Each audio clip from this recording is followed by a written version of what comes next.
Okay, hello everyone.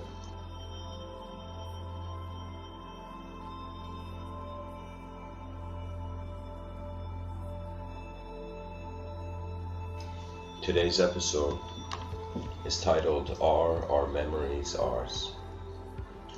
And I thought of even writing the title, Are All of Our Memories Ours? With more specificity and detail, but I like how it sounds, the sentence, Are Our Memories Ours? There's something about it that I think seals that, are. May like it, but but I wanted to speak about time and a unique way, a unique relationship, a humanized relationship with time that I've noticed. And I noticed this from a show that I believe it's so important that human beings have to just look at it. And some people are going to be like, who are you? And I'll be like, I'm just some person.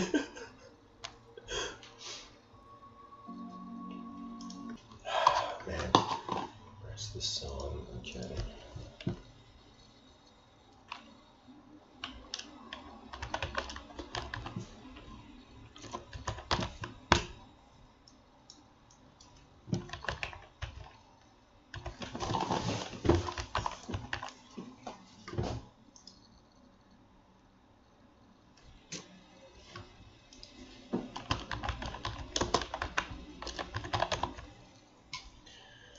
There we go.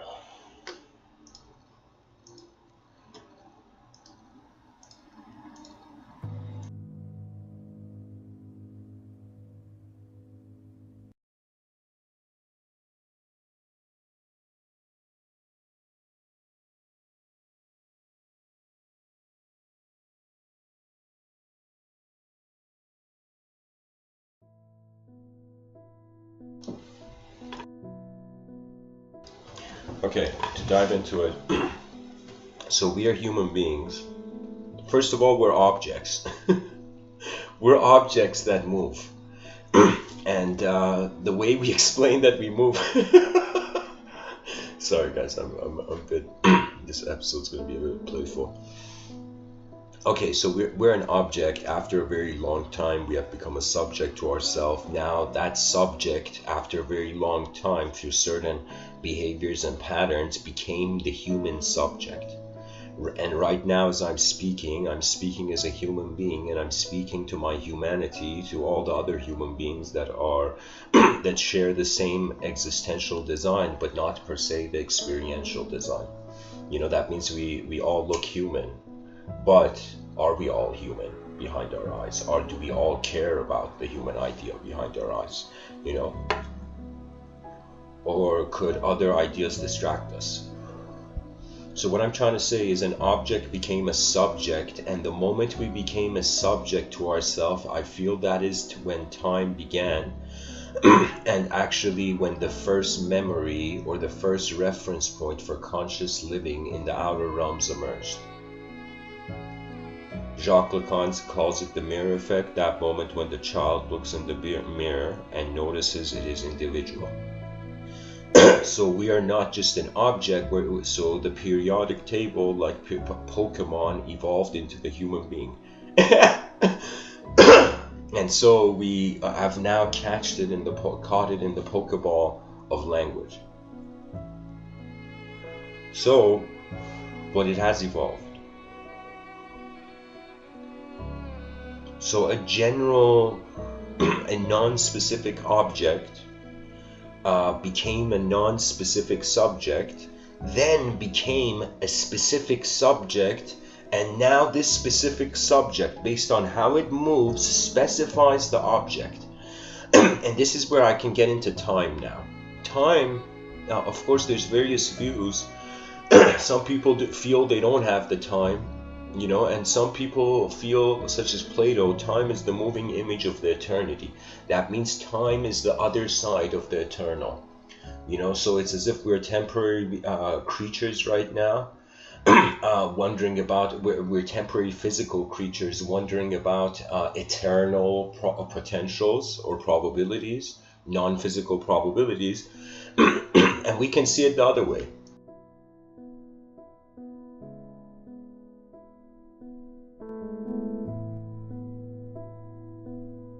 Where we are an eternal being, we are eternal, and the temporary is the probability. That means it's as if right now I can say I'm a temporary being in an infinite appearing universe, or I can say I am infinity in the temporary. I am infinity in the finite. Who knew? That's where infinity was hiding, in the finite, in the finite, infinite. And the difference between infinite and, of course, the finite is that the finite has an ending that is comprehensible. The ending, a system that is showing signs of infinitude, you can't tell its ending. And it could be that what the Buddha, for example, fathomed as the wheel of karma is an infinite system where finite activity repeats. So technically, the finite is infinitely happening. The temporary is infinitely being temporary. That means things emerge, things break, things emerge, things break, things emerge, things break, things emerge, they break, you know. And in this, what we can say, at least from a philosophical angle, with a certain firmness, is that change is changeless. Time is timeless. Existence is existenceless, is non-existent. Experience is non-experiential. Experienceless.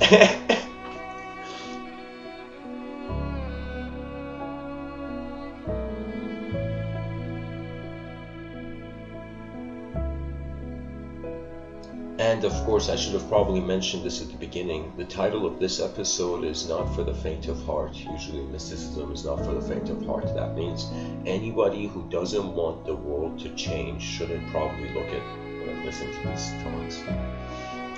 That means if we wanted to be the same, we would have no reason to express. That means it's like, think of it this way, that if we knew right now what the whole universe was, there would be no purpose to knowing it.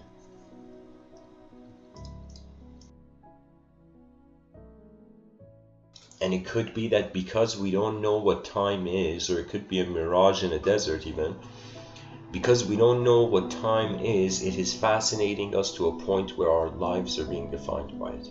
That means sometimes I wonder, if time didn't exist, how old would I be? If time didn't exist, would I have ever been late, you know? You know, how many alarm clocks would have been saved from being smashed, you know, if time didn't exist?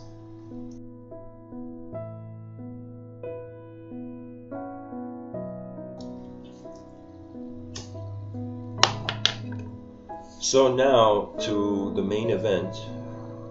Are our memories ours?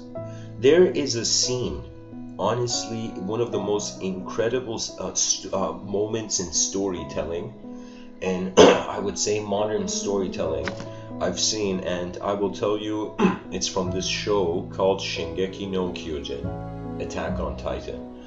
I was revisiting it, and there was a very incredible scene.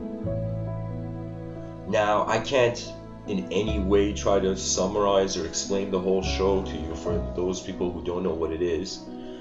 I mean, I can attempt, but I won't be able to do it accurately, so bear with me. Pretty much the scene I saw in a universe where human beings are being attacked by giant humanoid creatures that don't eat animals, they don't hurt nature, they only eat human beings. And this is a sci-fi narrative, excuse me, not sci-fi, this is a fictional narrative in this Japanese comic book that was made into a show. So imagine like a similar life path as the Avengers this narrative has, what I'm telling you. So anyways, what is the scene? In the story, it's humanity's last resistance against these giants. It's like the next great giant epic of our time, what I'm telling you. We have Jack and the Beanstalk, we have Gulliver's Travels, probably there's a bunch of other ones, you know. But this Shingeki no Kyojin, Attack on Titan, is honestly the great giant story of our time. That means this is the Jack and the Beanstalk of 2020. Attack on Titan, this show I'm explaining. So in it, there's these special race of human beings called Eldians. And these Eldians have a special ability to change into a mindless Titan that only eats human beings due to some interdimensional contract made at the beginning of like the mythos of the storyline. So anyways, that means there's certain human beings that have an ability to become consciously these giants, right? But the rest of the species doesn't have the ability to consciously be these giants, so they unconsciously are these giants.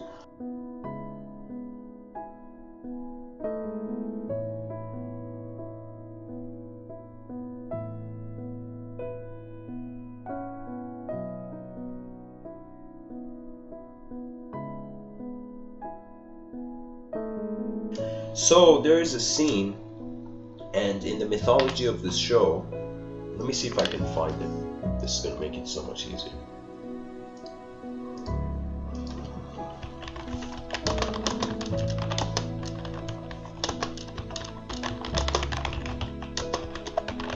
This is one of the coolest scenes. There we go. I found it. I can't play it here, but I'm going to share the link in the chat section for those people. I'm going to just pause for a couple minutes for people to see that. So there's 3 people listening right now live. I encourage you to click on this video and I'll wait. And I'm going to explain it after.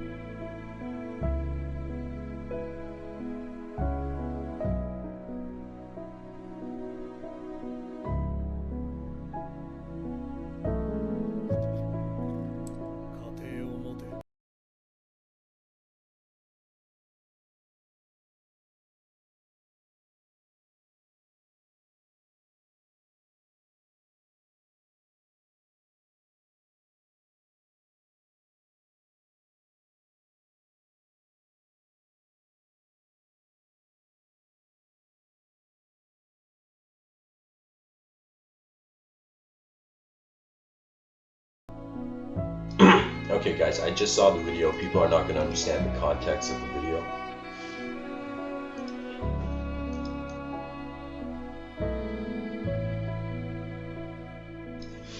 But anyways, I'll just go on from it.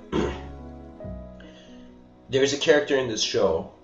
This character in this show, the one speaking, if you click on the video I've sent on the link, you're going to see it. The one speaking on the wall, he has this Titan ability. And this Titan ability allows him to access memories that belong to all those people who had the power before him.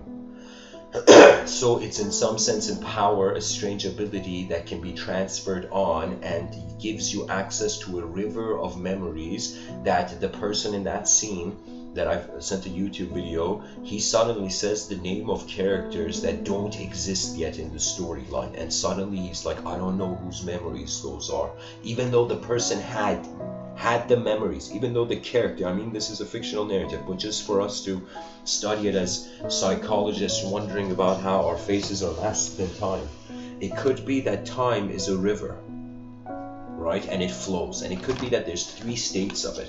Imagine like a river, a drop, a river, and an ocean.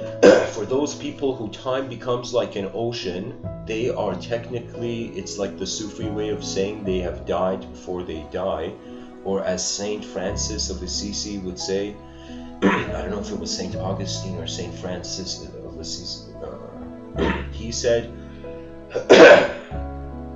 it is in dying to self that we are born to eternal life. And in China, a thousand years ago, a man by the name of Lao Tzu, he said, you must let go of who you are now to be who you are meant to be.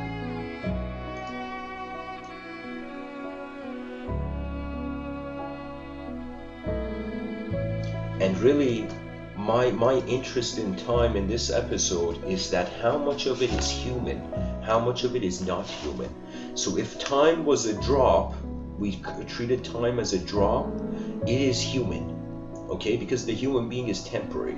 If we treat time as a river, it is 50% human, it is 50% unknown. And this is so important when it comes to at least interdimensional exploration as a living being.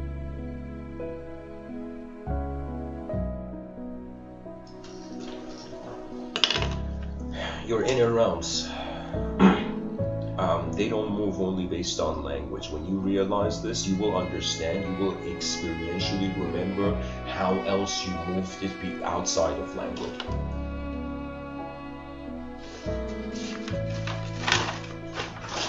So,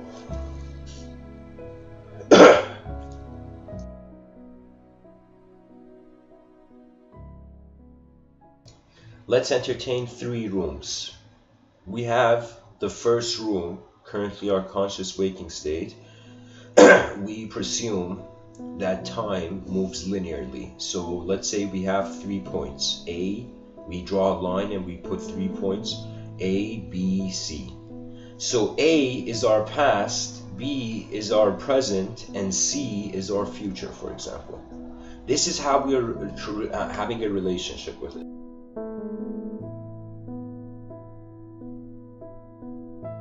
So time for the individual is linear. That means if you're an individual, use time linearly. There's no point of saying like a person saying, it's like a person saying they don't have an ego. It's like, what said that they don't have an ego? Like they needed an ego to say that they didn't have an ego. So when you say you don't have an ego, technically you need to have an ego to be able to say you don't have an ego, so you have an ego. You see what the ego does? It multiplies ourself to ourself. So time for the individual, seen as a metaphor of a drop, is linear. Now let's say we attain a river state of consciousness. This would mean time is curved, and not in the Einsteinian sense, you know? Not in the sense that space and time, as we went faster as we got closer to the speed of light, time slowed down. Because that was really Einstein's finding. Einstein, we had the sense of time before, but Einstein wondered if the curvature of space could change how light moves, therefore changing our experience of time. Like, look at how smart Einstein was, right?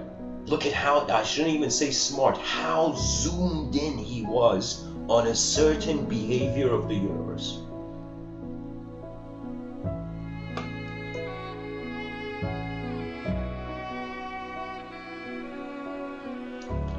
So, if we attain a river state of mind, let's say a river state of consciousness rather than an individual, a collective state, for a collective state of consciousness, let's say semi-collective, for a semi-collective state, it is like a river, therefore time curves. This means instead of it being A to B to C, you can suddenly go from A to C to B, or you could go from B to A to C and, you know, be back where you started, you know, without a care.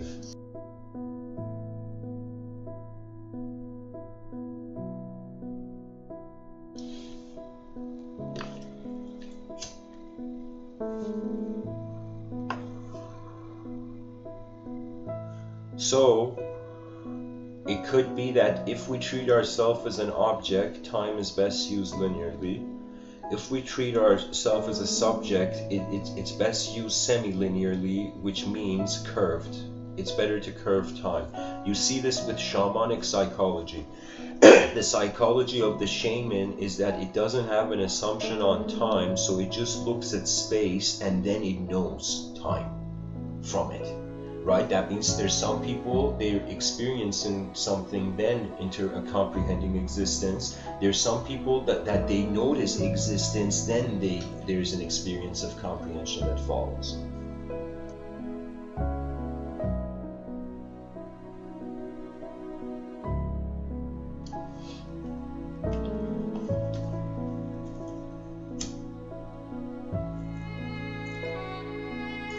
Now, let's say we become pure mind in the future. We all become an ocean where it's as if, let's say, all our minds are connected to the same computer, cyberspace platform. So if we all become a collective being, for a fully collective being, time is oceanic, which means time is everywhere or nowhere. This is why death is only an eternal experience. That means only an eternal being can comprehend death. That means an object can't know it's an object. It knows it through the means of, like, you know what it is? It's not that an object can't know it's an object. It's that the object is like the candle wax, and the mind, the brain, is like the candle wax, and the wick of the candle, let's say the candle wax is your body, the wick of the candle is your brain, and the glow of and the flame of the candle is your inner realms, and what you perceive out of the outer realms depends on how you have comprehended your inner realms. That means this is what they don't tell people about knowledge. How you see yourself as the first position suggests how knowledge relates to you.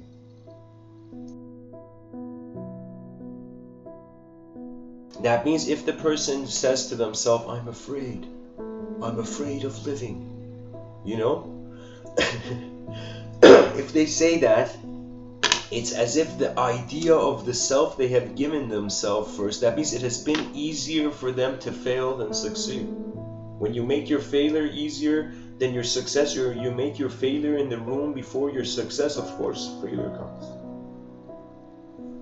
But imagine there's a soldier on a battlefield. Instead of being afraid, this soldier is like, there's no point of fear. I will counter my fear with service and honor. That means this is where honor would have been challenged when the system is under pressure. And the greatest wisdom is not to detach the outer realms from the inner realms, to renounce the outer realms. It's to detach the inner realms from the outer realms. This is what many people who followed the path of yoga got wrong. They thought it meant get out of the world. No, it meant get out of your inner world. Renounce the world that is changing quicker than the outer. Because have you noticed that people who they are not, I don't consider that there's no such thing as a stupid person and there's no such thing as a smart person, by the way. Let me tell you why. Because what are we comparing it to? First question. Second,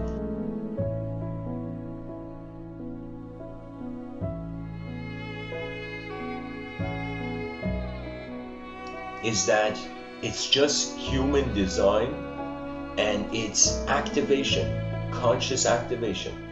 That means there's, again, no stupid or smart people. There are those who care to activate their inner realms and the outer realms, and those who don't. That means, do you know how easy it is to be stupid? You just have to stop caring for everything. You become incredibly stupid very quickly. You know?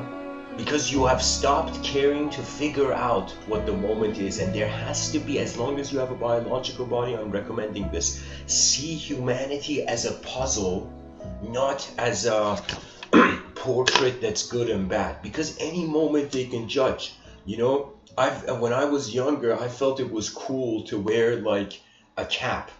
You know, you know, but then I realized the cap that I'm wearing has nothing to do with the way I behave. That means as if I am connecting cultural imagery to myself that is not the way myself functions, for example.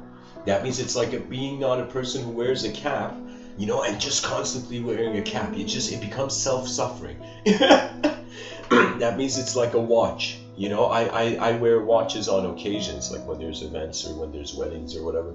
I'm invited to, but when it's like when it's moments that like I for a long time, you know, I mean, I personally, like, I love my species because that's the ultimate clarity I find. But like, my grandfather wore a watch, my father wore a watch. I don't wear watches. I feel there's no reason why a chunk of metal should be connected on my left wrist that makes my left hand be pulled down by gravity more than my right hand, for example. You know, I feel wearing a watch hurts your left shoulder. Can hurt a person's left shoulder long term. So it's like this, it's like a sacrifice of feeling, of appearance for biology. But anyways, my whole point is that it was as if it was a certain narrative of approach, and that's the point of our free will. Our ancestors lived not so that we become them. They lived so that we become us. And so it's like Mr. Within asking the billions of religious people on the planet not to forget religion, but to realize that religion at its core was a personal thing. And even though there was a general message, let's say, that was shared on text, but everything comes down to how you are being a person. And religion, strangely, in its language, is telling you how to be a person. So the solution to, so the message of any sort of revelation is pay attention to the human being. That means all religious people should see scientists and be like, look at how fascinated scientists are with God's creation. Right? Even though they may not accept science. And this is strange because I have spoken to people. I remember there was a moment I experienced where I was talking about evolution, and the person looked at me and he's like, bro, you believe in evolution? And I, in my inner realms, and I was like, bro, have you looked at yourself in the mirror? Like, I didn't say it to him in person, but it was like in my mind I was shocked. I was shocked, as if this human being had never put his palms on the ground to wonder if he was a four-limbed creature once upon a time.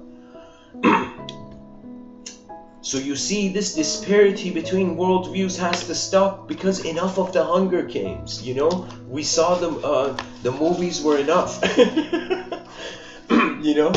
The movies taught us enough about our future, you know? We don't need now ideological systems. Like, how hilarious is it, this world we're living in, where so many ideological systems are like, yes, our foundations are love, our foundation is peace, our foundation idea is transcendence, but unless the whole world looks at everything like us, we won't accept the world. It's like WTF, you know?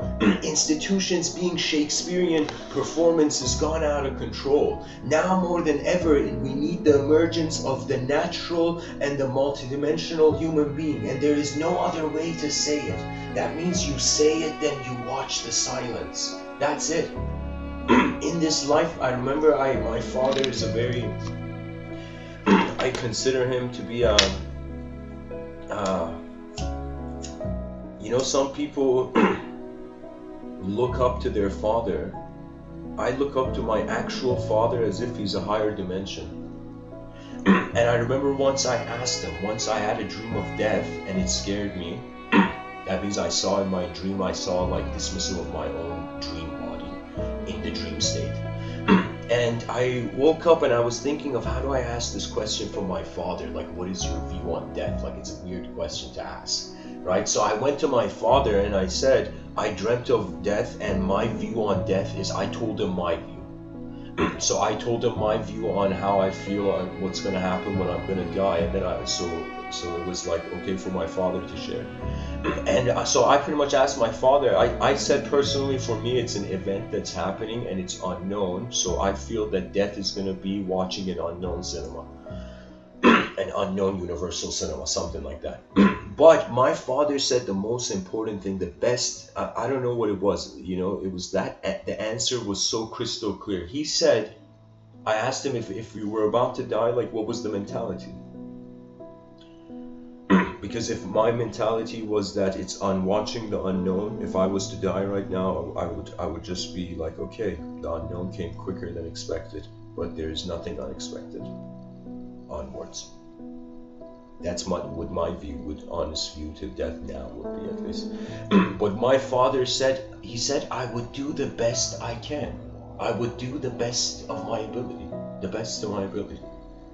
And I was shocked. I'm like, I'm here in these games and contexts of trying to see like absolutism, you know, of what's gonna happen. Am I eternal? Am I temporary? Is it nothing? Is it everything? And then such a simple response that really, that's the thing. In front of our eyes, it's not meant to be our imagination, or we would not be embodied. The reason we are biological is not to be selfish or self-glorified.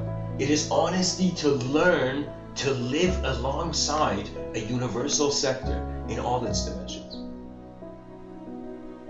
Because a creature in the universe has time. If the universe was alive, does it have time to itself? No.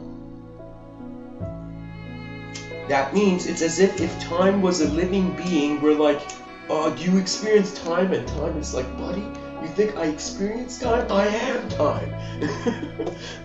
You know? So anyways, there's something important that ultimately we're just doing the best we can. If my view was, it's been years that I haven't judged myself, and let me tell you how. Because I see myself as a creature just waking up and just putting effort and then eyes closed. That's it. Eyes open, effort, eyes closed. You know, and this effort sometimes it can lock down in one narrative, in one angle, or it can jump around. That means you can experience life again like a drop, like a river or an ocean. Those who experience life like an ocean, they are life. There's no life or death for them anymore. But those who experience it as a river, they are alive, but they are aware of death. And you know what that means? That means there is like even two types of gods. Imagine, let's say in ancient mythos, gods that interacted with the human beings and gods that never interacted with the human beings.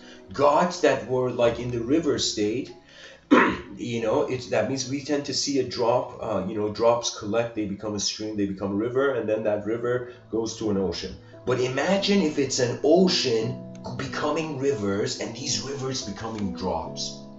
Can you imagine a parallel universe where the opposite's happening, where raindrops, like from like, I don't know, like literally it's like the rewind of how nature happens here, but the other, yeah, if in another universe.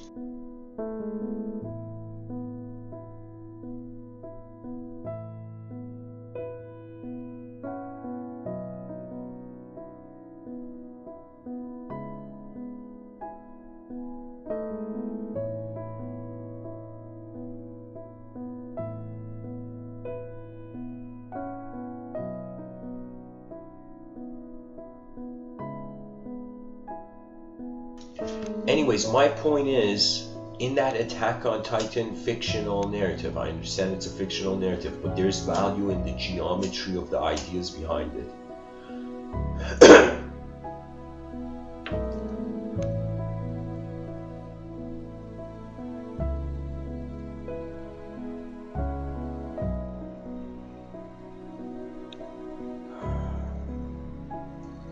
That our memories don't just belong to the idea of this life. So be at peace. Wherever you are listening, memories are natural events. We own them, but it's as if our body, which is an object, is, imagine for example, the two-dimensional. Our mind, which is a subject, for example, is the three-dimensional. And let's say our soul, this is the traditional system, body, mind, soul. And the soul is 4D. imagine. And I could have said, like, instead of 2D, 3D, 4D, I could have said 4D, 5D, 60. Like, I'm just using the dimensions as a metaphor.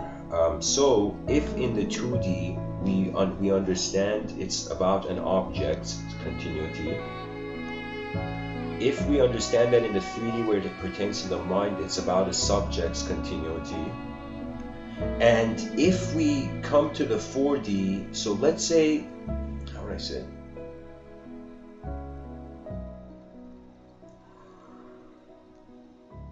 It's like the 4D sees the mistake that the 3D makes with the 2D. So it's like, I feel emotions are not from the mind. Emotions are somewhere between the unknown witness and the known mind. That means, I don't know if I should create another term for it. We have the inner realm, we have the outer realm. The outer realm, I've coined it, I've termed it as what is in front of your eyes, and the inner realm is what is the content you find access to behind your eyes. Now, this inner realm content, there's this idea that when you go within, there is no within or without anymore. So anytime you have an experience of existence that surpasses duality, you can't go back to the same duality.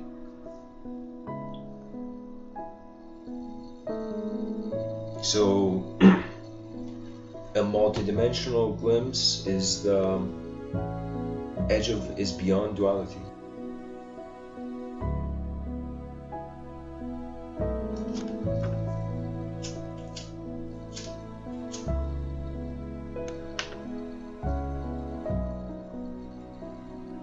When I try to fathom, okay, what does time mean to an object? It's just how it changes in space.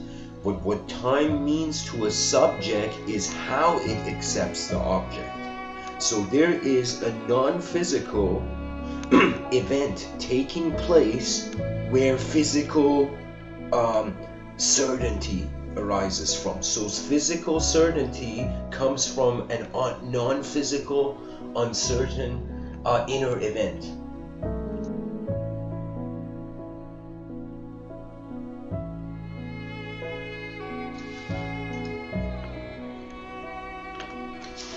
Let's say a person realizes they need to buy a new notebook. Holy shit, yeah,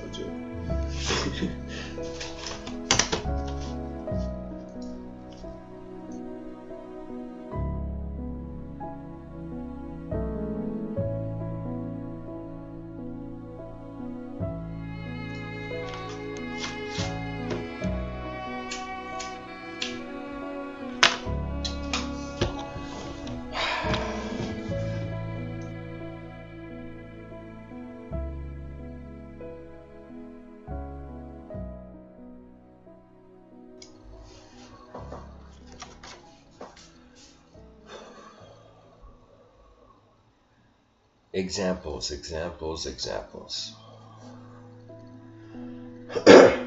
Non-local access to locational memories. In these talks, using geometry as a string that you can keep pulling to find its interconnective relationship with everything. So think of it this way, that we are a moment in the universe, and by the nature of being a moment in the universe, we are present within the universal activity. So by studying our moment, we are studying a part of the universe, and if we consider our part of the universe is connected to all the other parts of the universe, by studying our part of the universe, we may comprehend, and when I say our part of the universe, not just the findings in the outer realms, but the findings in the inner realms. That means materialistic philosophies are making the species forget all the hard work our ancestors did, all the communication of our ancestors. Just because, you know, in certain angles, you know, non-fiction is fiction and fiction is non-fiction. I have experienced moments where I have felt not per se it was a future, vision, I felt the future already exists and I was experiencing it, but it wasn't my future. So I feel that when a person becomes selfless, they access universal memory, which is, let's say, access when you are not a certain filter. So right now we have a cookie cutter approach to our unconscious, and the conscious mind is, you know, shaping these cookies. Yeah. But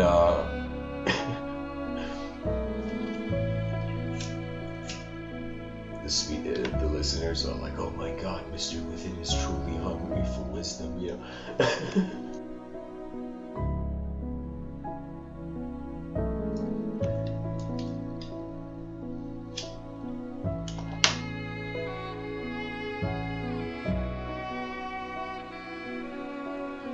I mean, honestly, if an alien comes down to Earth in the future, we have to give it a cookie. Like, that's the best way to make contact.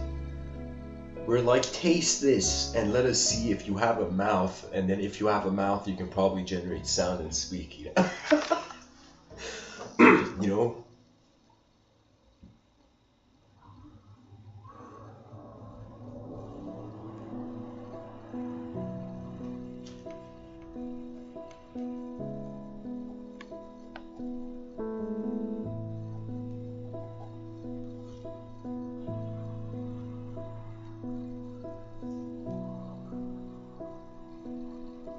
Can you imagine cookies bring galactic peace, like human beings, like, this is hilarious, this is totally a sci-fi angle I'm sharing, but imagine in like 4,000 years we've entered a galactic sort of United Nations, but instead of United Nations, it's United Galaxies, the UG.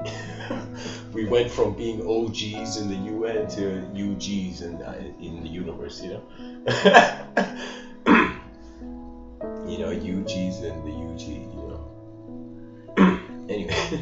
Anyway, so let's say in the United Galaxies, we go there and suddenly, like, there's endless. We're like, no way, this many species have reached this platform of advanced universal communication. And then suddenly imagine for the first time, and let's say there's a group. It's not, the ambassadors are always like a group, not just an individual person. Okay, so like imagine like a city of people, you know. So then suddenly the galactic, let's say the United Galaxies looks at us and says, what about you human beings? What are your ideas of galactic peace? How do you feel you're gonna bring galactic peace? And we're like, okay, so on Earth, you know, we actually get, you know, certain ingredients. We make a cookie and we give this cookie to the most savage person and they calm down. You know, it's like kryptonite for the angry, you know.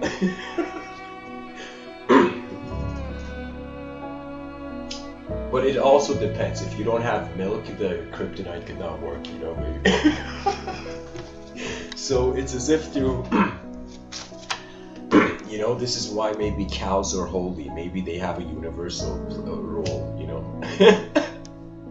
But imagine our strategy is we give cookies. And we just, like, through the pleasantness of taste, unite galaxies.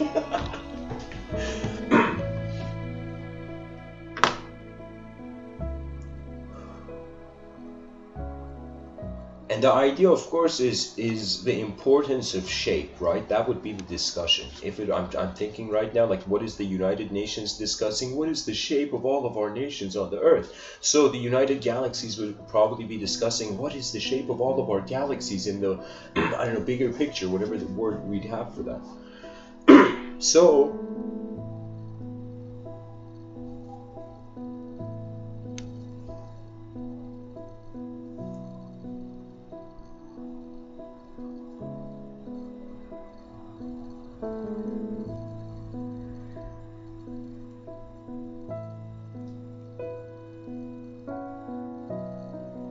it is ultimately a relationship with time and our choices in it, and then a relationship with the other side of the coin of time, and timeless management of space. So if we were, I could see it like, let's say 5,000 from, I mean, I feel I have written so many stories just to see how many possibilities for contact there may be. I have even predicted that in 3,000, I don't know, it depends. There's an event that will take place on this planet. I have termed it, and of course the language threshold, that's a term I've come up with because I reached a point in my own observation of psychology where I noticed events taking an occurrence that cannot be contained in language. So that made me realize that if there is something beyond language is not the only thing here. So to react to the world as if language is the ultimate means of its justification is ignorance.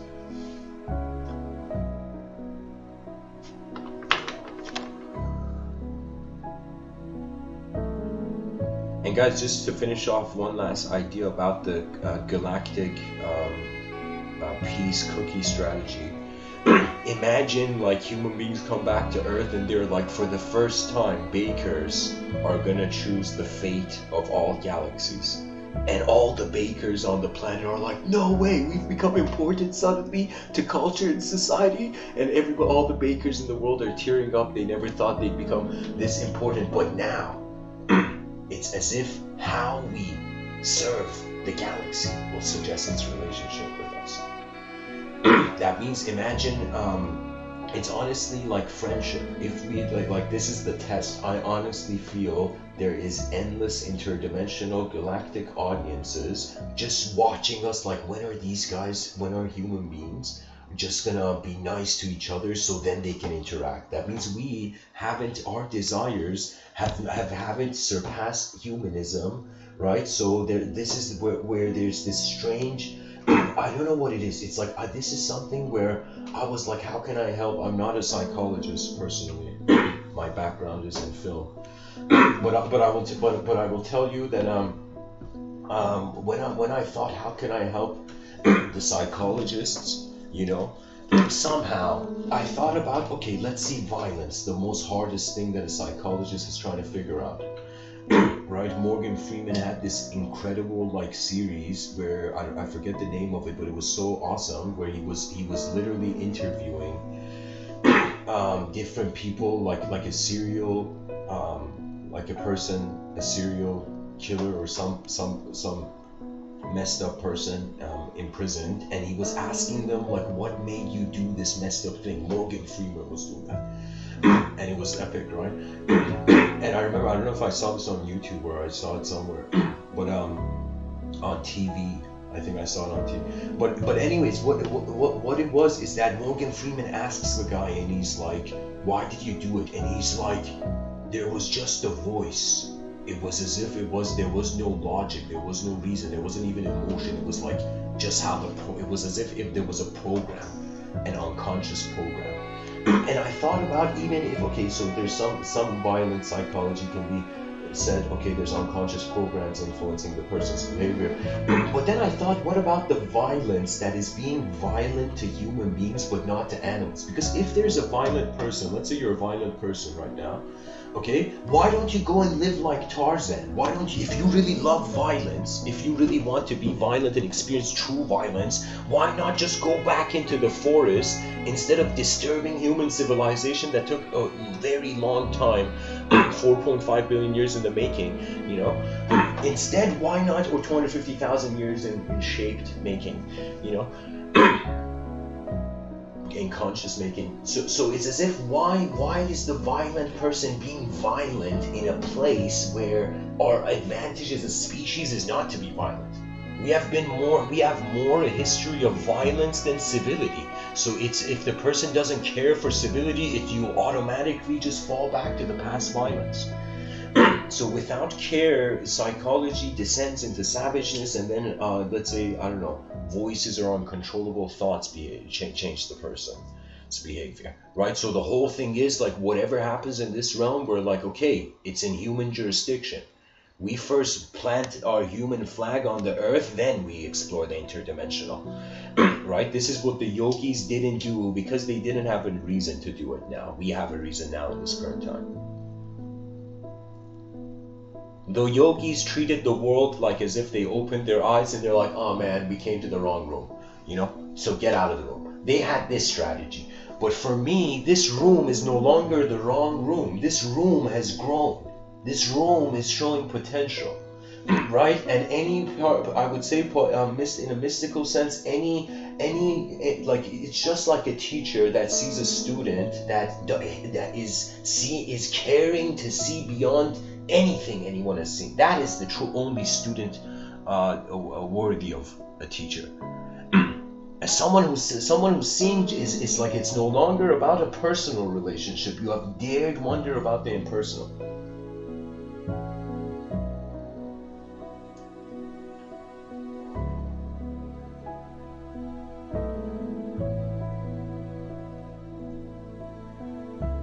So the mystics treated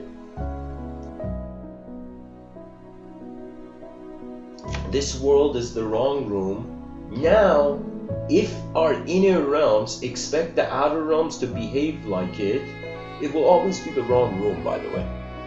That means if like, you can totally see this in human psychology, if a person, again, doesn't care for something, it's so easy to break it. It's so easy to break something when you don't care, and anger makes you justify. Anger is the biggest liar, I will tell you. But conscious rage is different. There's a rage which is like a backup system's retaliation to the injustice of the moment. Then there's anger, which is like the spoiledness of the inner realms. The angry person thinks he has to be right. Right? And then it's as if when arguments can't go forth, the person raises their voice or the person gets violent, right? This is all not symptoms, but signs of someone who hasn't learned to use their mind yet, right?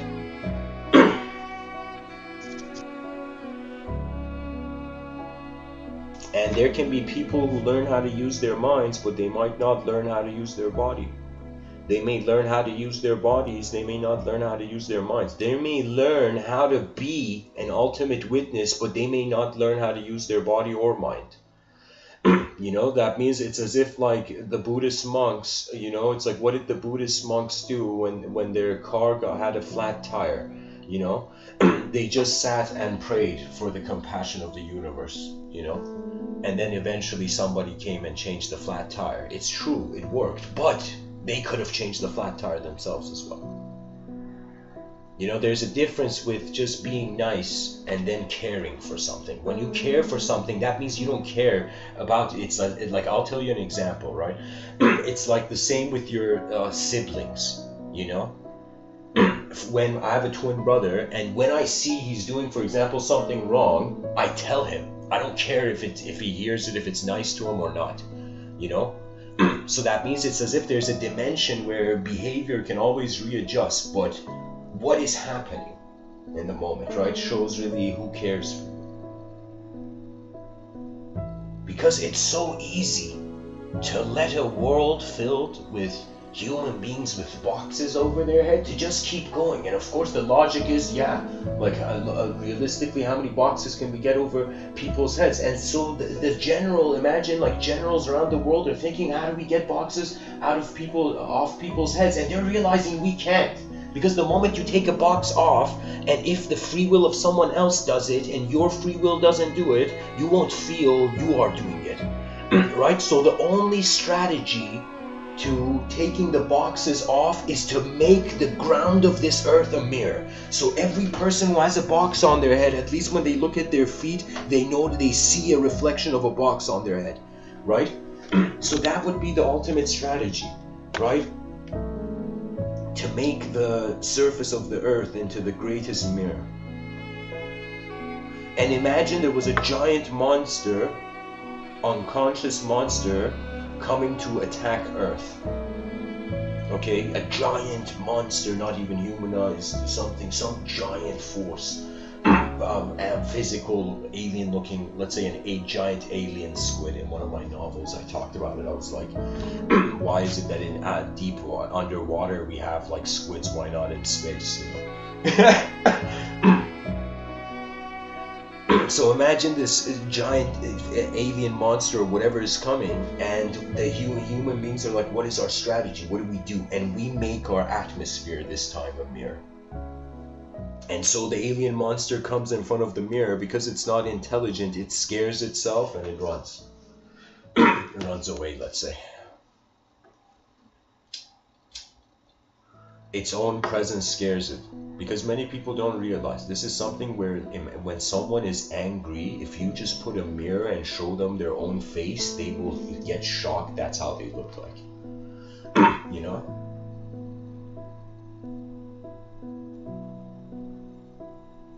It's like it's the misuse of muscles to angry behavior, I would say.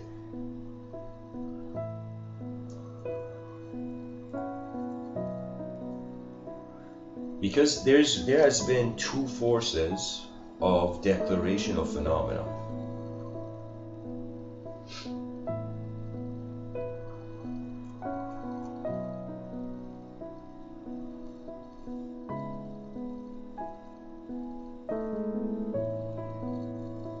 A force that uses, like a human being that uses their mind to advance the moment's progress. And a person who realizes because they can't use their mind, they use force.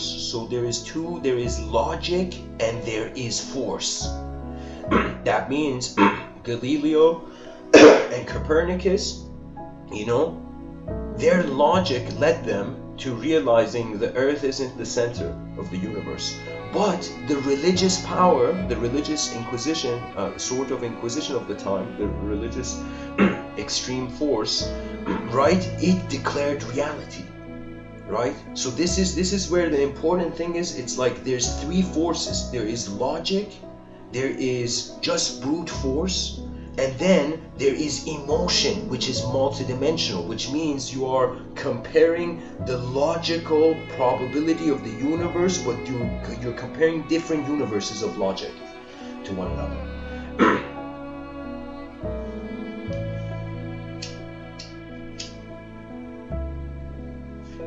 That means the logic of one universe could completely be illogical to another universe. Does that mean that the logic of that, let's say the logic of universe A, there's a logic, let's say logic universe A, and we say there's a logic universe B, a logic of universe B.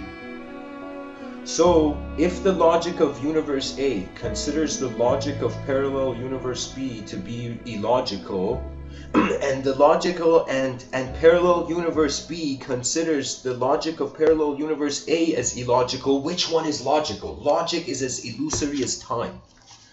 Why? Because we have to see content, then classify it. So that means existence doesn't explain itself, it shows itself. You know, it happens. And then based on what's happening, we overlay that with language like fishermen, we throw nets and we classify, and systems and structures arise in our inner realms that help us govern that.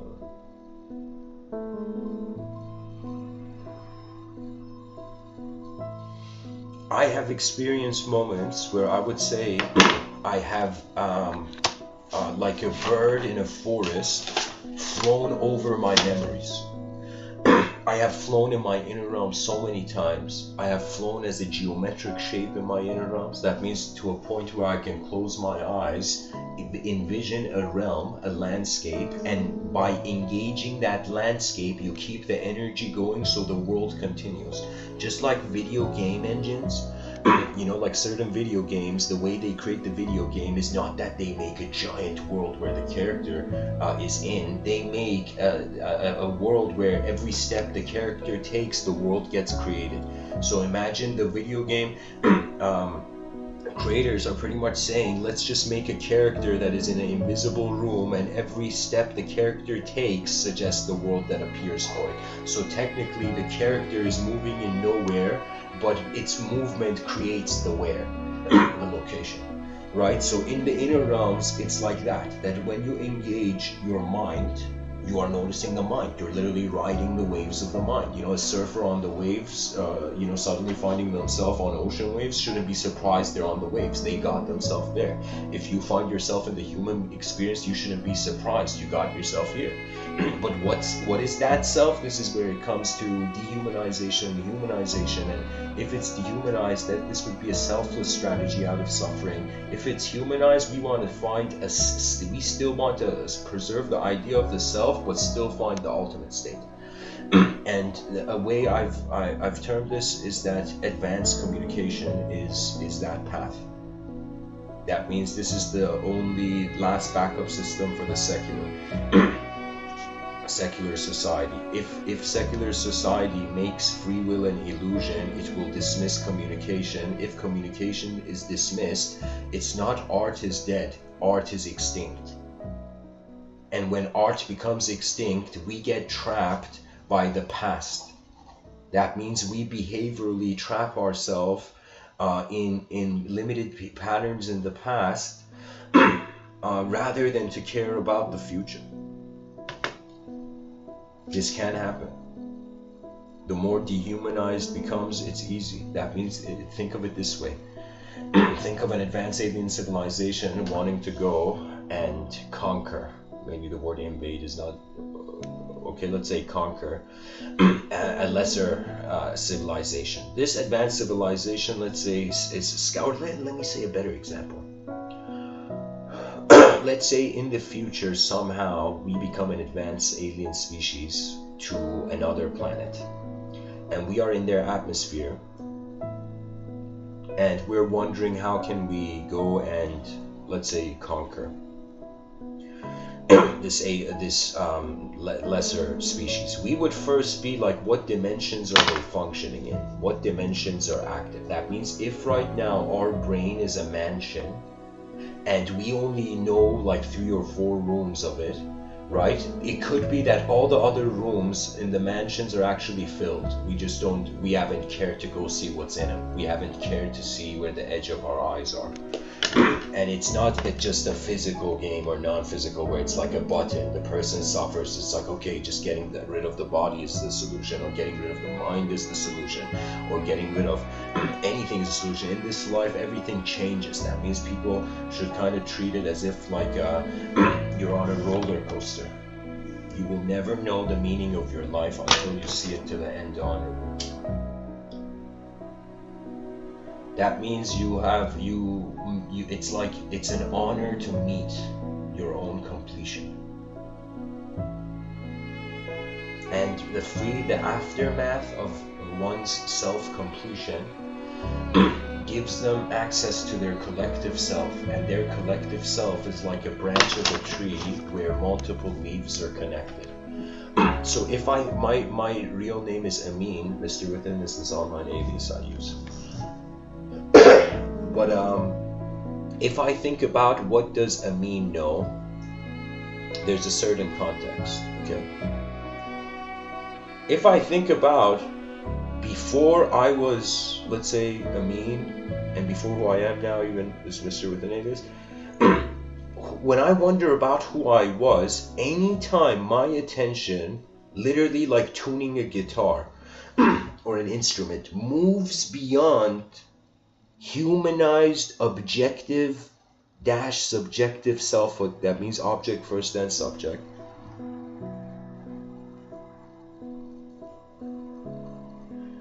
my access to my inner realms changes. So when you're not a self, the inner realm is not the same inner realm. And most people, I feel right now, it seems to be resurfacing through the archaic revival of the native Amazonian, let's say, psychedelic path.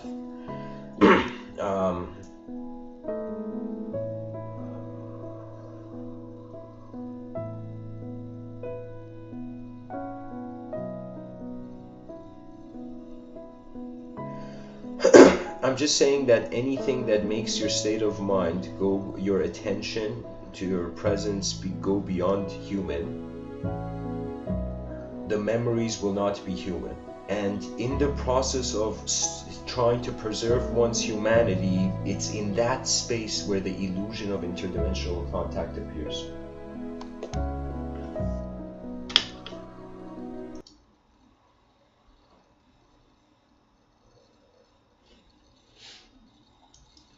Guys, I turned off the music for the song. This way, anybody can just open a side tab and they can play whatever music they like on the background of the stock.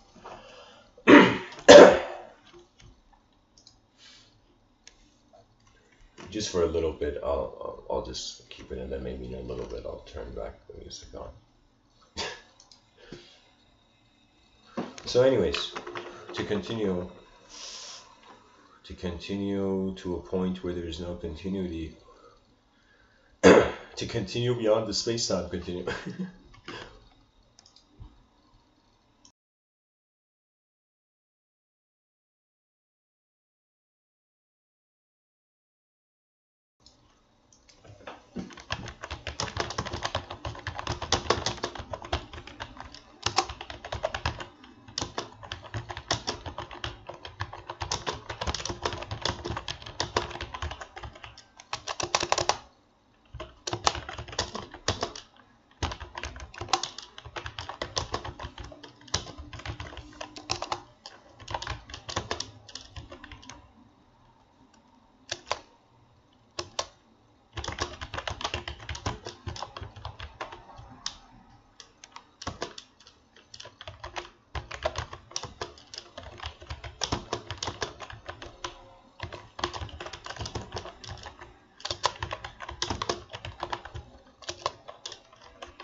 So guys, I've written something. Sveta in the chat section has shared something interesting.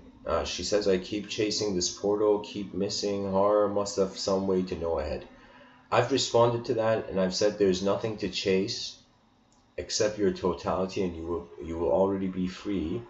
From that state, then a selfless inner movement leads to a self-based outer movement. So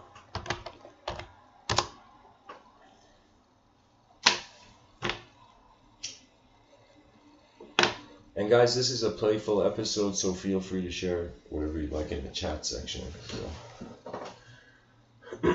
All graffitis are welcome to be drawn on the chat wall.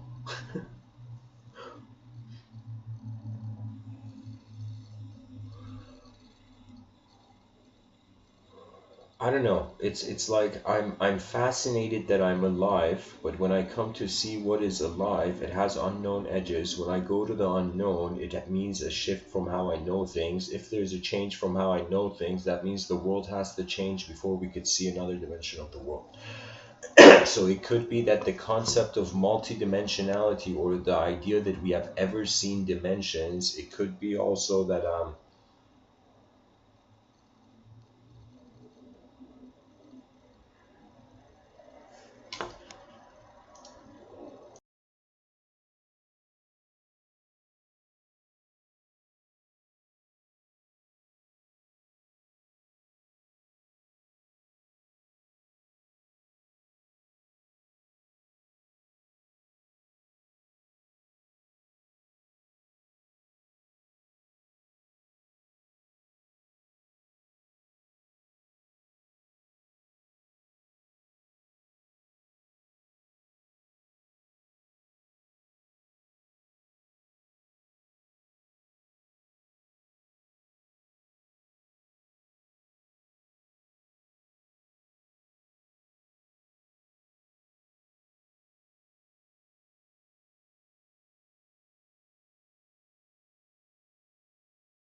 To continue, the effort of knowledge is to find the most efficient way a temporary creature can continue in a realm that is endlessly changing, and it is so vast we don't know what to do with it. We don't even know what to make of it. All of language has been discovered on the planet, like how we discovered fire. We discovered an ability to connect an inner image with an outer object, right? So that's what a subject is. Subjects, depending on their speed, they can be images or they can be films, but ultimately the content of it has to do with real experience.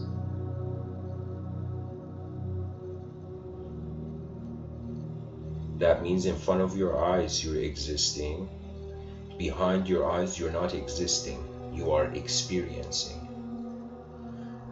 So the inner realms pertains to how the experiencer is in the room. The outer realms pertain to how the room is the room, how the room is existing, how existence is here.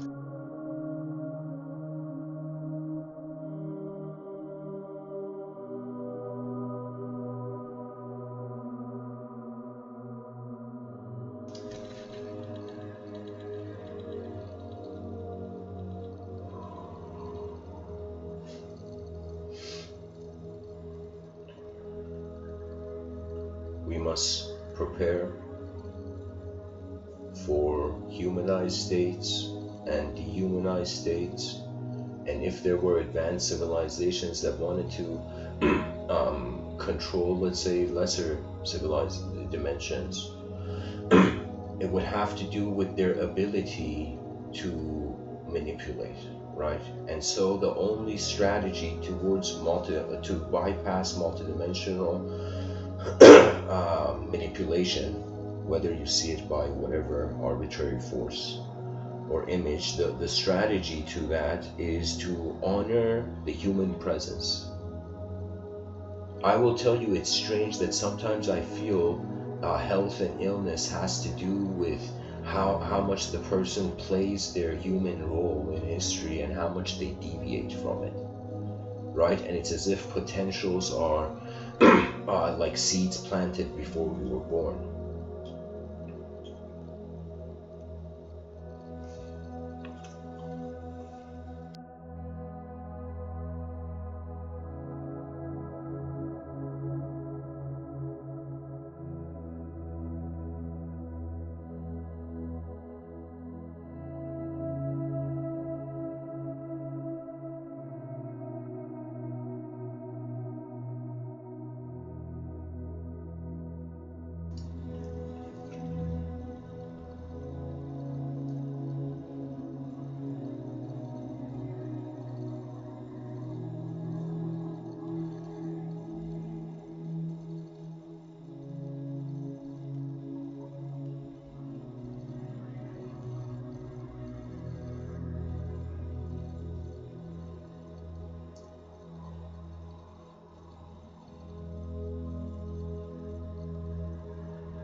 Excuse me. My attention for a moment went to my own past, and I just realized how funny it is that when I was younger I felt like a fool, and I disliked it. Now I feel like a greater fool, and there is a strange serenity. There's a strange peace with no longer touching the unknown. That means, like, that's one of the cool things about the unknown, that to truly enter it, which we at the end of our lives all will return to the unknown. Out of the known, beyond the known ways that life has shown itself, we will go towards its unknown ways that it has held. And when we enter the unknown, that is the veil towards true reality. Now we can access that veil. That means there is a curtain, and for not eons, but for a long time, people have connected this curtain to just biological existence. But I will tell you, imagine you who are suffering, and you're like, why is my life happening? And then you suddenly remembered you were a universe, and endless lives in all these universes were in your experience.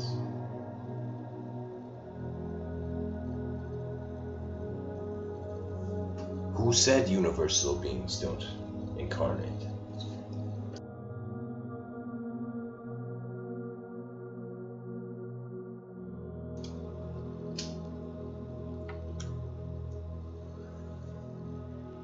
Technically, we're all being the universe, but we're just conscious of a little bit of it.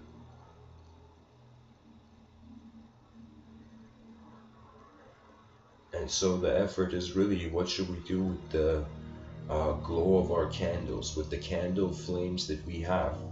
Every living human being a candle flame, keeping the idea of the human being in the universe.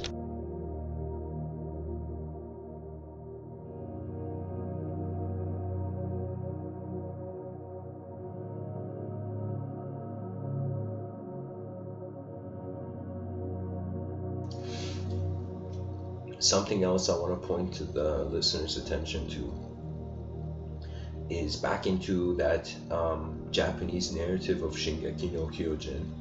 In it, there was this other scene where in this scene there was a king, and this was the king of the Titans, this human being who could control this special race of human beings like the Eldians or whatever.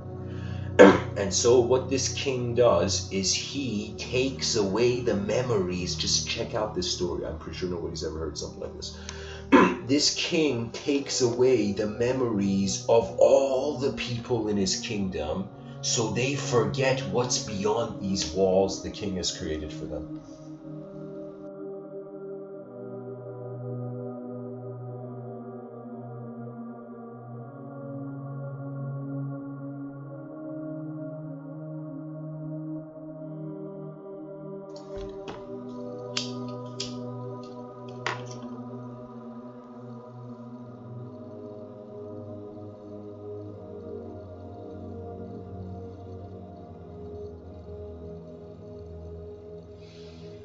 So it was this idea that not only memories could be given or returned, but memories could also be taken.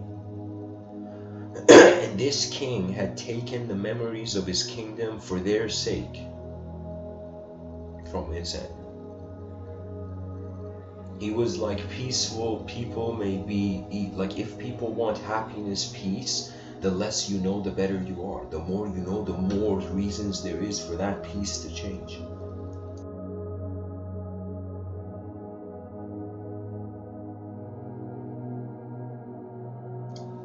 That means if it was enough to love the world, then we wouldn't need to exist.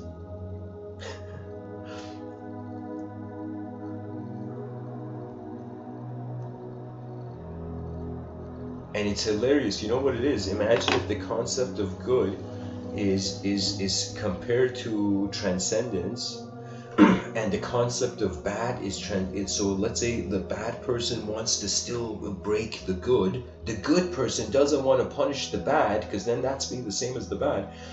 The good person wants to move beyond the good to the great.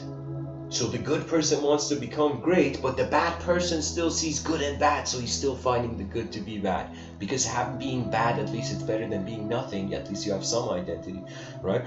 But being great is the great challenge of human life. A greatness that is collective, and we haven't experienced something like this. And the internet for now is making us do that. For example, I remember I saw this conversation between these two incredible speakers, and I feel every human being alive, or every person who cares for the mind of civilization, should listen to this lecture. And it's between Jordan Peterson and Sam Harris. And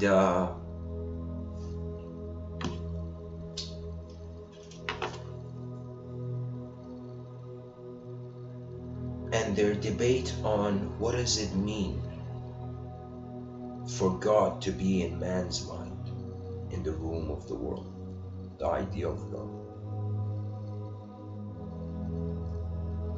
It's as if it was, for me, was watching Plato and Diogenes, you know.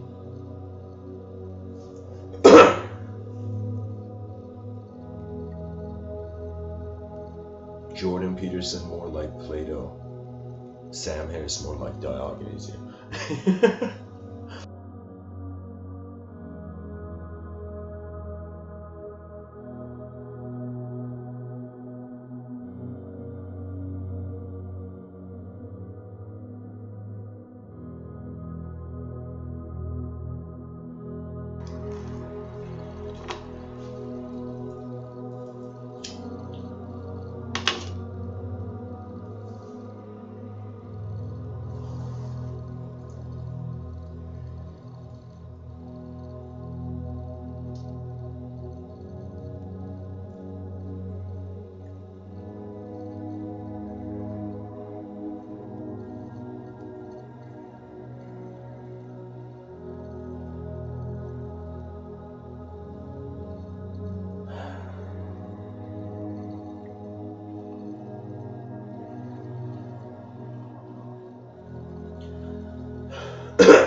To define a new victory for the human species and a multidimensional victory.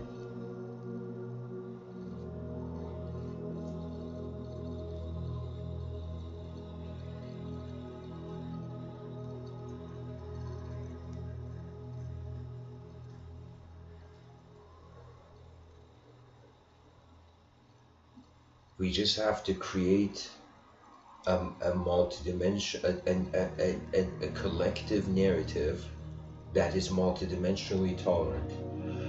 And I feel the advanced civilization is our lottery ticket. As a species, it is the greatest game we can play. I can't see anything else. What can an object do on an earth? It could just build the best object. What can a subject do on this earth? You know, go to the most expanded point or the ultimate edge of that system of thought. That was the good thing about the philosopher. The philosopher wasn't a believer or a disbeliever. The philosopher was a watcher of the realm and cared more about the questions than the answers. Because answers close worlds, questions open them. You know, that means if somebody was listening to my talk and I said something and it made them be like, okay, what if it was something like that? That what if is a question technically, in the sense that if somebody asked and shared that what if in the chat section, it would be like an added dimension rather than a setting in stone, you know? It's like, you know what it is? It's like, imagine the person doesn't know that the outer realms don't have to define the inner realms. So someone in the outer realms says, you're a bad person, you know? And this, let's say the person's young, you know, a kid, and the kid's like, oh my God, I'm a bad person, you know? And the kid's freaking out, you know? And it's like years are passing by, but, you know, and this kid's like, oh my God, I wish I had a time machine. You know, that was an unnecessary thought to have at that moment. But instead, let's say of something better than a time machine, this kid had an older brother. And the older brother snapped him out of it quickly.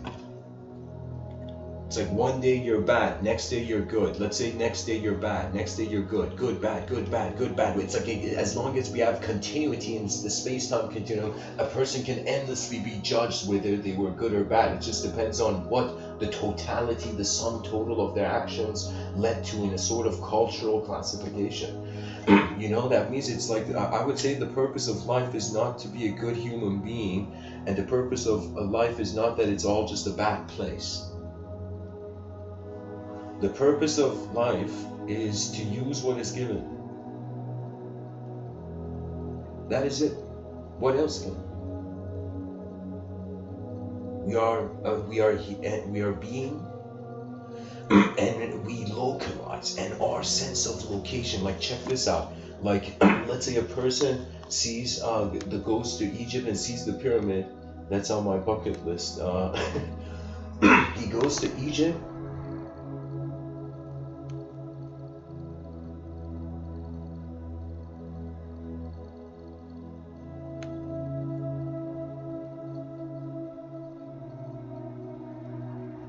And let's say the person sees the pyramids and they're like, oh my God, the pyramid's so magnificent. But the idea of the pyramid's magnificence, that the name pyramid, the concept of what the pyramids are, where the pyramids are, where the world is, all these are an invisible arbitrary, an invisible decision making in arbitrary space.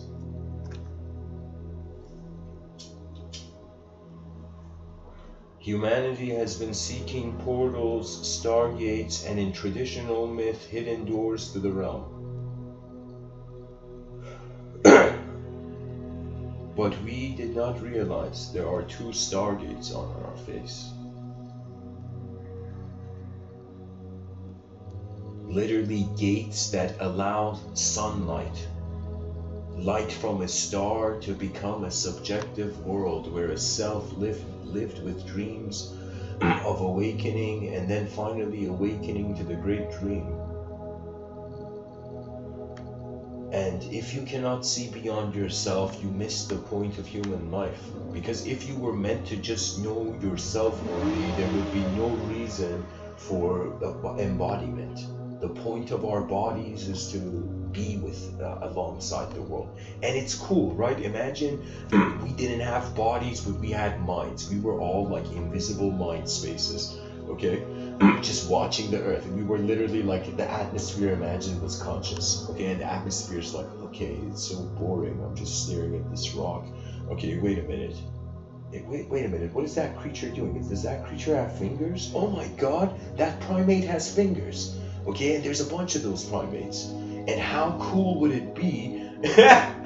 You know, imagine like an invisible collective space embodies. This was where poetically in one talk I said, imagine the space lifting intelligence from the surface of the earth. You know, that means it's a command of the great space.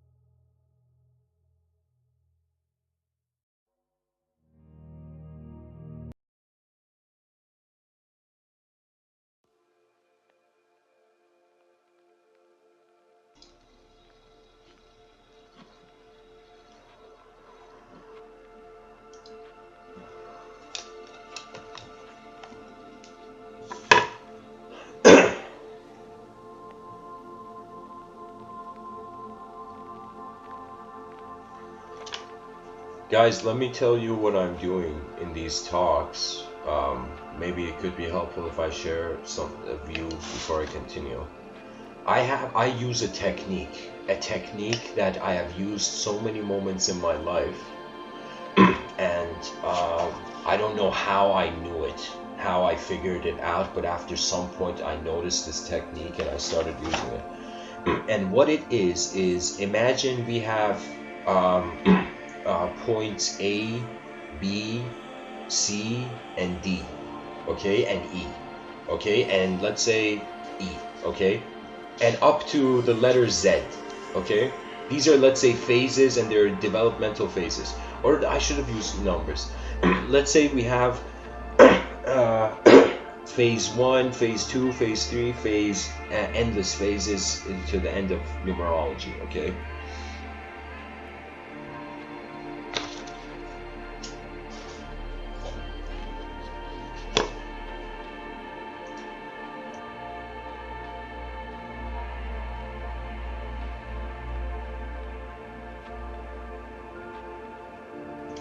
So it would be as if a person just wants to be one step ahead, then it's easy to have the blasphemy mindset, the mob mentality blasphemy. Let me tell you, if you wanted to be, let's say you wanted, instead of being one step ahead in your inner realms, let's say you saw 210 steps ahead in your inner realms, okay, but you could realistically only see like one step, only 0.5 step ahead, okay. So this is where you, maybe in the outer realms, have limited circumstances, but in the inner realms, it is an endless power source. And so when it comes to the inner realms, because of its unconditional nature being an endless power source of a narrative, a person can attempt to be, instead of 1 step ahead, 210 steps ahead. Then if they share something about, let's say, the 75th step, to them it's not a big deal, because the 210th step is the big deal. That means if you right now, whoever's listening, just fathom the most advanced life, forget everything, every ideological system, and just for a moment fathom what your most advanced version in this existence would be like, right? And imagine that being like, I don't know, n steps ahead, like endless as far as you can see steps ahead, and you started to live in accordance to the effort of that self in the inner realms, not to the self in the outer realms that, you know, it can any moment fathom itself so fragile as being non-existent.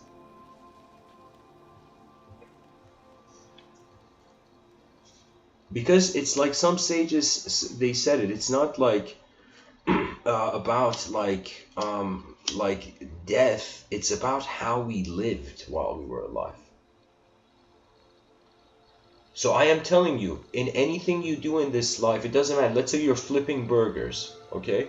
Let's say you're flipping burgers and you're like, oh my god, I hate this, right? What can you do? You hate this. Now imagine you were flipping burgers and you were like, what is the most advanced version, just to fathom, what would the most advanced human being flipping burgers look like? Like my intelligence so far as a human being, how far can it fathom? And imagine you would at least know one thing, the most advanced version of you would laugh at the effort you're displaying now. That's one thing you can be certain of. So it would mean effortlessness. It would mean you are like, okay, it's all or nothing.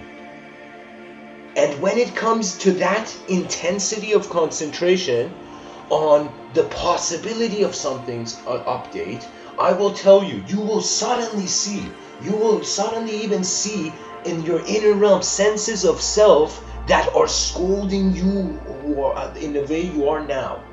That means I can tell you I have been scolded by my future self in so many times. And it's not technically a future self, it's how real I have seen a probability, an inner realm probability of my own life.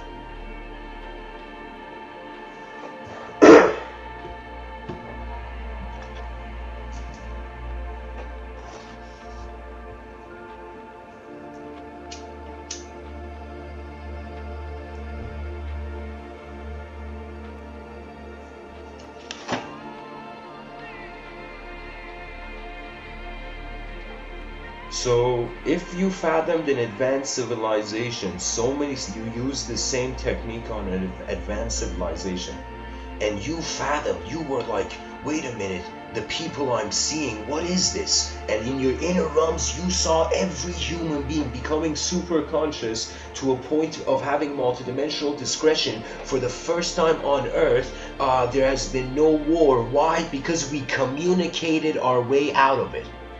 Because we used our invisible faculties to administer the visible without defeat.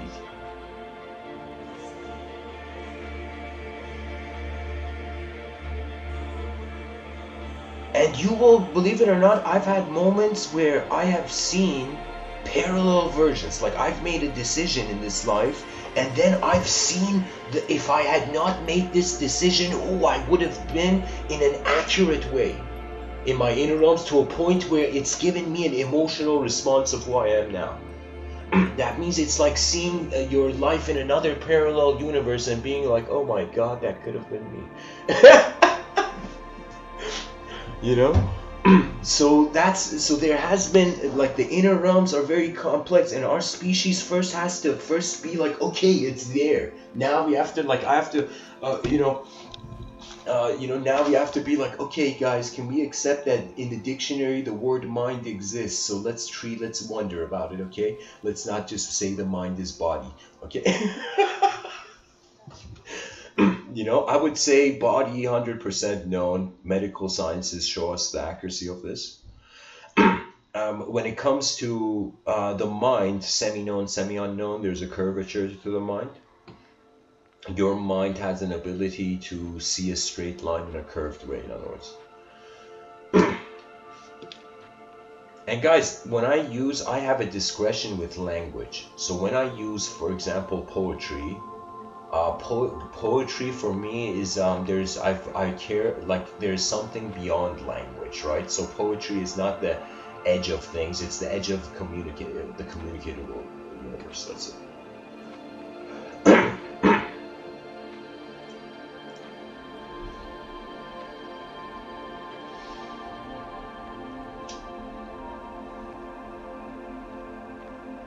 Our memories, let's say, let me go here. Our memories, what are the contexts we're looking at it? An individual person's memory. Let's say somebody tells you something that happened, they share their memory with you, that's someone else's memory. Let's say you look at pyramids, the pyramids were done by created by different minds than this era, so you're technically seeing their memory, right? That means if the pyramids, that means if the pyramids had eyes, they had seen those who had made them and those who are now looking at them. You know?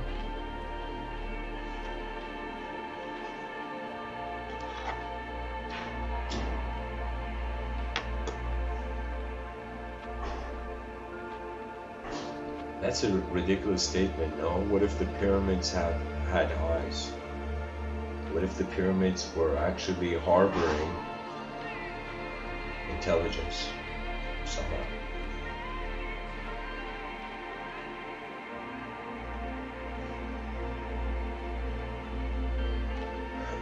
At least they display some sort of design of intelligence. But anyways.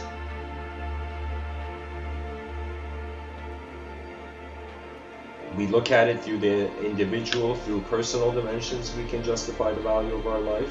Then we look at it through impersonal dimensions, and this is where endless stories come to try to be you. And the person needs to, the moment they can discern that they're not a thought, you become free. Language can't touch you.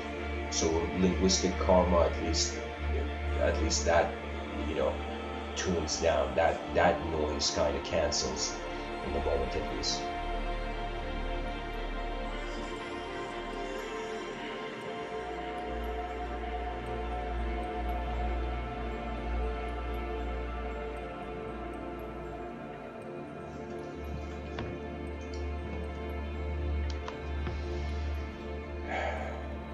If we look at it in a universal context, we can literally say our memories don't belong to us. We can say they belong to the universe, or we can say they belong to the planet, or they belong to the galaxy. Let's say we were right now living in an advanced civilization. What would be the next step as something way beyond that, right? So the beyond would be, so if we keep using this technique of being, just like when you drive a vehicle, you see you see ahead in the road, and then you make a decision. So when it comes to the edge of the human sight in the future, it's going to be so many steps ahead into the unknown that we cannot even assume that there will be a concept to civilization. So beyond an advanced civilization, there's an advancement beyond the language threshold. In my work, I predict this to be 3,600 years from now, if certain great transformations happen on Earth. In 600 years, the first sky cities will rise. Then civilization 2.0, in this model, for 2,000 years, we will live in the skies. We will look at our Earth intentionally.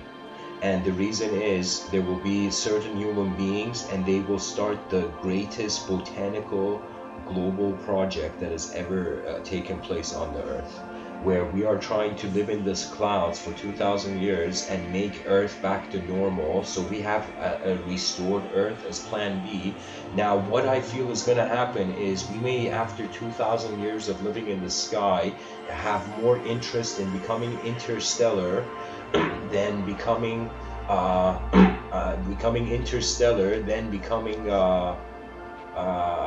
planet bound. So there will be, let's say, after 2,000 years, and this is why in my model I say this is also my idea of civilization 2.0.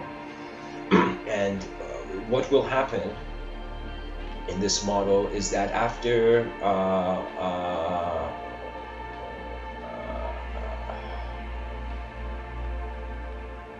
let's say 1,000 years, in like they're I don't remember the exact numerology I wrote for it, but I'll say it this way. The idea is we reach a point after the 2,000 years where we can make a decision to go back to the earth, or we go into phase 3 where we transcend humanism, or we go to phase 4 where this is where we continue our biological existence, but AI goes way forth into outer space, making planets inhabitable, and pretty much the purpose of life after, let's say, the year 3600. Beyond that, it's going to be just sex. That's it. Sex is going to be the most honorable thing you can do, because the universe has become accessible now. Before, right now, the planet is accessible now. We're freaking out, overpopulation, oh my god, you know. But if the whole universal landscape is accessible, and let's say the moment we make sky cities, we solve the overpopulation problem, by the way, you know. You know, and even the nationalism problem. Why? Because then if all human infrastructure was in the sky, the earth is an all-you-can-eat buffet. But now if we follow the model of Civ 2.0, we will first make it a backup system, then use it, right? So all those people who want to be greedy and selfish and elitist powerful like on the planet, please reserve your elitist power egoism until we've built an advanced civilization. What is more cooler, to control an unupdated, unevolved civilization, or to control an advanced civilization? So that means at least if you want to manipulate the civilization, go big or go home. So help build the best advanced civilization, then the agenda could have whatever it wants. I mean, that's the whole point. Language is like, it has a life cycle, right? So it's hilarious that people don't realize ideological systems and behaviors to the world, they literally, like a business, after some time, it's like it finishes. It can finish. So my point is, it doesn't matter who we are. It doesn't matter where we are. It doesn't matter really what story our eyes have opened in. It's now, where do we go from the stories that our eyes have opened in, and to restore a level of an advanced human mind, and to create a caution in the next 30 years by advancing the users of technology to prepare for a technological society. We cannot avoid this. We have unleashed certain applications on this planet that require preserving. For example, for me, writing, strangely, is one of those things that writing, if it gets forgotten, it will be a huge dehumanization attack on the psychology of the human being. You know, there's even evidence of this where Friedrich Nietzsche, this giant in philosophy, when he was in a hospital, he wrote on a typewriter. When he wrote on a typewriter, his whole philosophy became cold. It became mechanical. It became literally like the sound of construction without decency. You know what I mean? Like there is something that the spirit of a land has to do with how the people of that land behave. You know?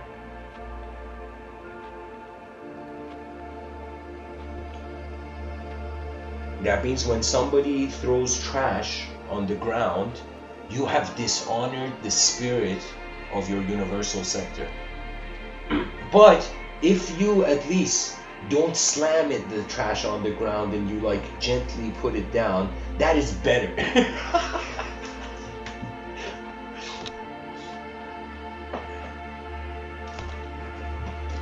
You know, it's like, if you know, it's just about caring for where the future will open its eyes, and we all ultimately succeed.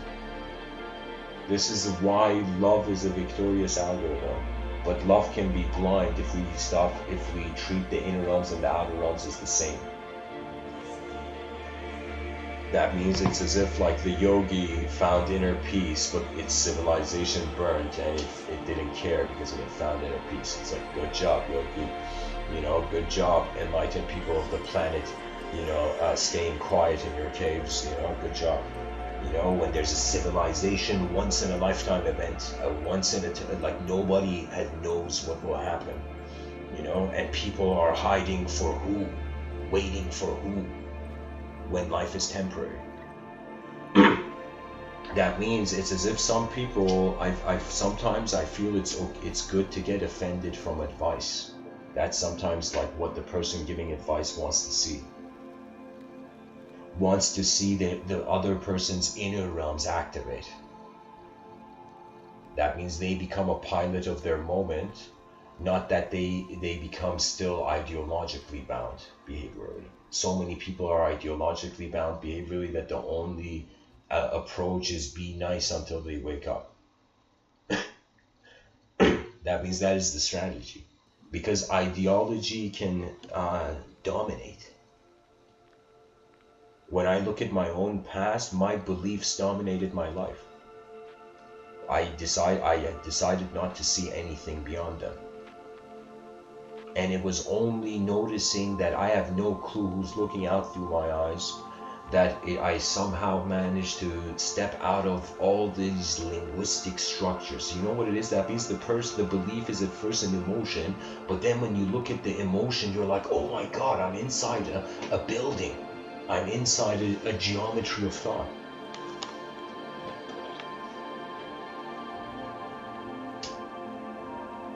You know, it's like the person thinks, I can't make the past happy because I have no idea who the past were. I can't make the present happy because too many unknown variables, too many random variables. And so the person's like, the only person we can actually make, the only, happiness belongs to the future. That means happiness was never something, if happiness means nullification of responsibility as a human being because it's dehumanized bliss, like that could be an error. But if the dehumanized bliss is there and the human activity is also conducted, that means the person realizes it's like the person did every meditation possible, then suddenly a voice from the sky shouted and said, now you must do the ultimate meditation, the meditation of being a human being. The greatest effort of divinity so far in this universal cycle, in the observable universe of this.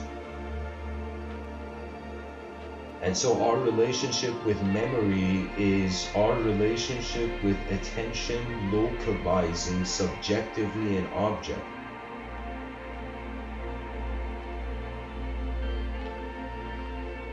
That means it's as if like what are memories? They're versions, they're past versions of the person. Their past ways their energy responded to the world, as if like like imagine existence is a button, and so this timeless being is like it's like pressing this button, and it's like incarnation, you know. And imagine the eternal parent of that eternal child was like, what are you doing? And the child had created incarnations for itself, you know?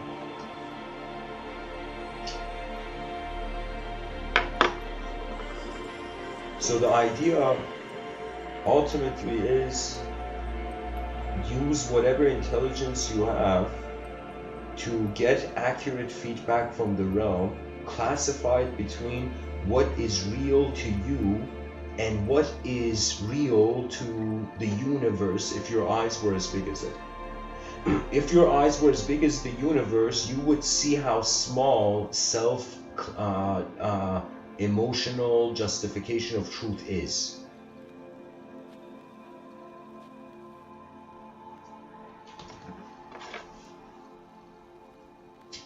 It could also be like the poetry, of course. Language is based on how you use it. Poetry is a way of how language is being used. It's not like it's a certain thing, you know. It's like it's how we wield a rhythm when it comes to speech, and it's mainly because of the breathing. So if a person is conscious of their breathing, they can speak in verse. If they're conscious of the rhythm of their breathing. as if your language is riding the waves of the gaps between the words.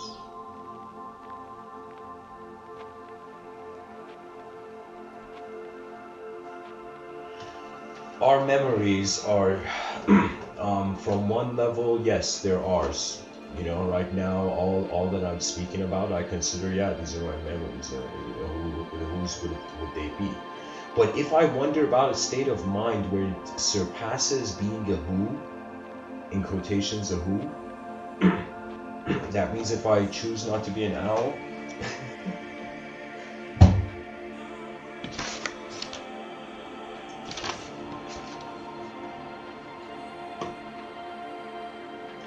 then it's my memories don't belong to the mirage in the desert. I am the universe, being human for a little while.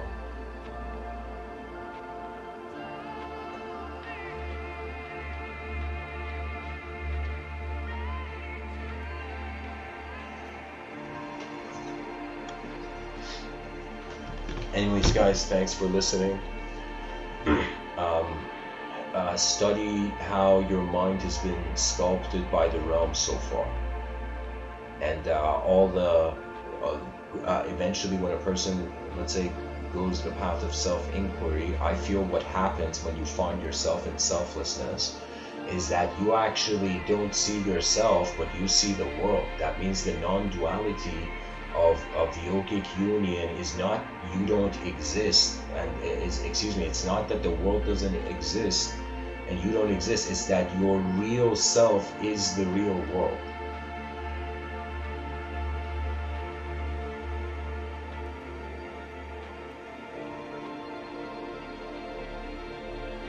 So the fastest way to enter reality is to be a real self. And the fastest way, let's say, to enter the unknown is to be unknown. And not to fear it. To imagine every human being fearlessly studied their intelligence and wrote a book about what their eyes saw that the world couldn't. And in the future there was this great library of names, you know. Imagine how open the eyes of the species would be. And Carl Jung would be smiling, you know, wherever he is in the collective unconscious. So anyways, guys, thanks for listening. Namaste.